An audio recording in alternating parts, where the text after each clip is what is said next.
Tapi para hadirin yang dirahmati Allah Subhanahu wa taala, yang terakhir, yang ke-10, apa yang kita lakukan jika terjadi keributan antara kita dengan istri kita? Ini perkara poin yang cukup penting ya, sebagai penutup dari pengajian kita. Para hadirin dan hadirat yang dirahmati Allah Subhanahu wa taala, namanya kehidupan rumah tangga tidak akan luput dari ya cekcok ya. Inilah pernik kehidupan. Tatkala terjadi keributan antara kita dengan istri kita, jangan kita tuduh bahwa istri kita kurang bertakwa, atau jangan kita tuduh kita juga kurang bertakwa. Ingatlah bahwasanya rumah tangga terbaik yang ada itu rumah tangga Nabi SAW, juga tidak luput dari cekcok. Terjadi keributan ya, meskipun tidak banyak tapi terjadi. Ya, cekcok antara Nabi dengan istri-istrinya, antara istri yang satu cemburu dengan istri yang lain. Terjadi problematika, maksud saya, terjadi problematika di rumah tangga Nabi sallallahu alaihi wasallam. Nah, kalau itu di rumah tangga Nabi sallallahu alaihi wasallam, sementara Nabi adalah orang yang paling mulia, istri-istrinya adalah orang yang paling mulia, bagaimana lagi dengan kita? Maka wajar jika terjadi problematika. Nah, yang jadi masalah bagaimana sikap kita menghadapi problem atau masalah antara kita dengan istri kita. Ya. Yang pertama, ikhwani fillah wa akhwati fiddin, azani Allah wa iyyakum. Kita atau istri kita kalau timbul pertikaian, permasalahan, yang pertama yang harus kita perhatikan, jadikanlah diri Anda termasuk dari problem. Jadikanlah diri Anda termasuk dari apa? Problem. Kalau Anda menjadikan problem tertumpu pada pasangan Anda, maka Anda akan ya, merendahkan dia dan berusaha menyalahkan. Dia tidak berusaha tidak mencari apa? Solusi. Namun tatkala Anda menjadikan saya juga termasuk problem, maka kita berusaha mencari solusi. Kenapa Anda juga merasa salah? Karena bisa jadi istri kita yang salah, namun akar dari kesalahan tersebut mungkin dari kita. Mungkin kita kurang perhatian, mungkin kita kurang dakwahi, ya. Mungkin kita tidak penuhi janji kita sama dia sehingga dia marah-marah, muring-muring. Sebenarnya akar permasalahan kembali kepada kita. Atau karena kita bermaksiat di luar, lihat cewek yang haram, lihat aurat-aurat wanita yang haram, sehingga asarnya dampaknya adalah sikap istri kita terhadap kita. Sebagaimana perkataan para salaf, saya mengetahui dampak dari maksiat tentang sikap istri. Oleh karena tatkala timbul permasalahan antara kita dan istri, jadikanlah kita bagian dari problem. Dan ini langkah yang tepat sehingga kita berusaha mencari solusi. Saya juga salah. Ini timbul permasalahan karena saya juga punya andil dalam terjadinya permasalahan tersebut. Yang kedua, para hadirin Allah Subhanahu wa taala, tatkala terjadi problem ya, kita bahas di tempat yang pas dan di waktu yang pas. Jangan lagi ada permasalahan kemudian kita bentak-bentak istri kita di hadapan anak kita, jangan.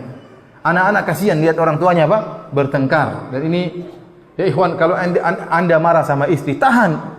Jangan marah di depan anak-anak, kasihan anak-anak. Saya pernah ngisi pengajian seperti ini di Jakarta. Tiba-tiba ada suami istri marah di belakang. Jenggotan dan cadaran.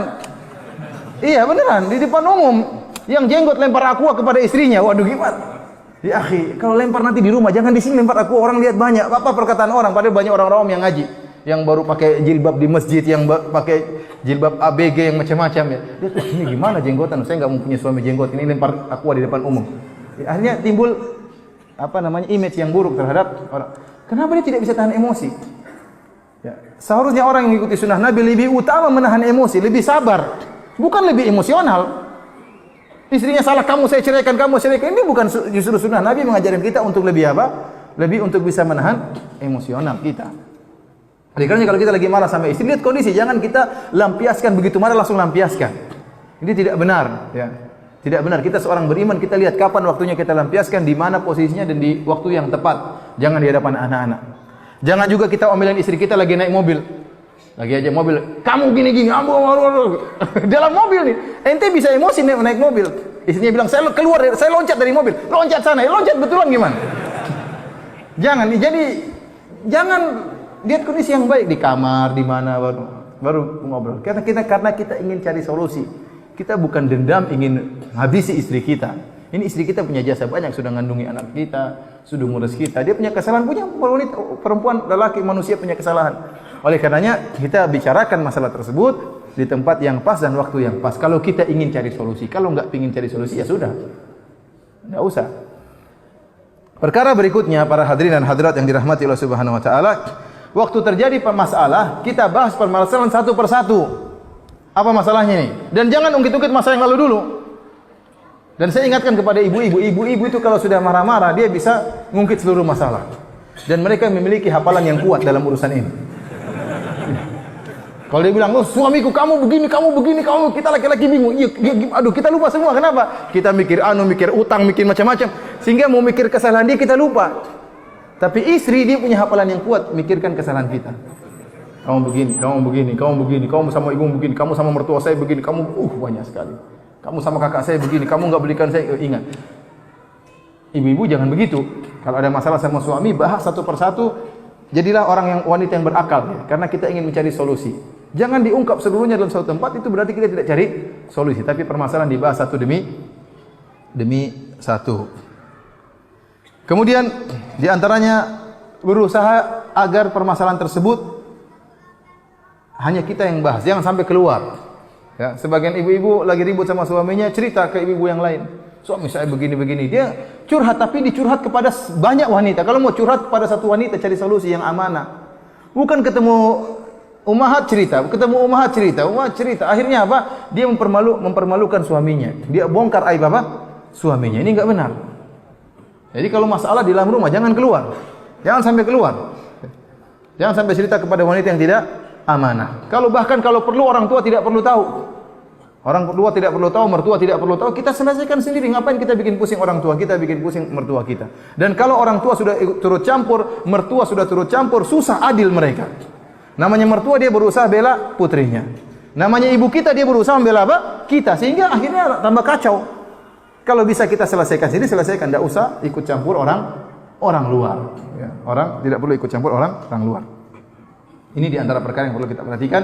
Dan terakhir saya tutup dengan perkataan suatu riwayat yang diriwayatkan dari Abu Darda kepada istrinya. Ya, riwayat ini diriwayatkan dengan sanad yang lemah, tetapi sering dinukil oleh para ulama karena maknanya yang indah. Ya, jadi Abu Darda pernah berkata kepada istrinya radhiyallahu anhu, "In ana ghadibtu faraddini, wa in anti ghadibti raddituka, wa illa falan nastahib." Kata dia, wahai istriku, kalau saya marah maka berusahalah redamlah marah saya.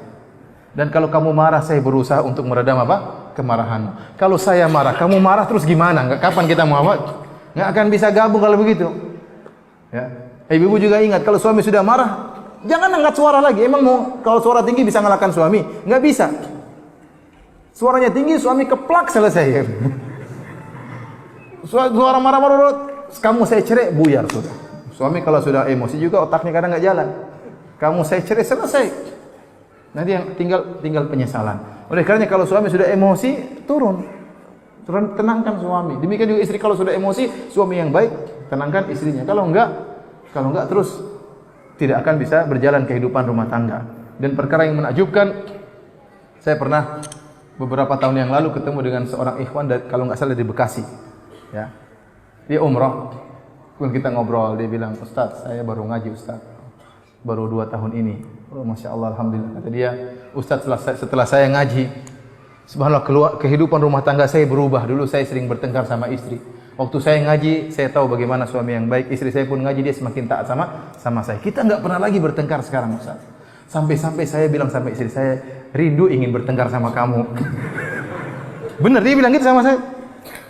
Ini menunjukkan ngaji itu merubah apa? Merubah akhlak. Nah, kalau seorang laki ngaji harusnya lebih sayang kepada istri. Kalau istri ngaji harusnya lebih taat kepada apa? Suami. Harusnya demikian. Jangan sebaliknya, lebih cepat emosi, lebih cepat marah. Nah, ini tidak benar. Berarti pengajiannya ada yang enggak beres ya. Alhamdulillah Allah Subhanahu wa taala. Jadi ini sekedar teori, 10 teori yang bisa kita sampaikan. Yang kita perlukan adalah pengamalan dan perlu kita melatih diri kita untuk pengamalan. Oleh karena saya ingin tanya sama antum. Siapa yang habis ini setelah pengajian ingin mandi sama istrinya? Angkat tangan. Hah? Siapa yang berniat ya? Bilang insya Allah. Insya Allah. Ya, antum aja mau angkat aja malu-malu. Insya Allah, malu itu baik ya. Demikian saja. Ada pertanyaan atau tidak?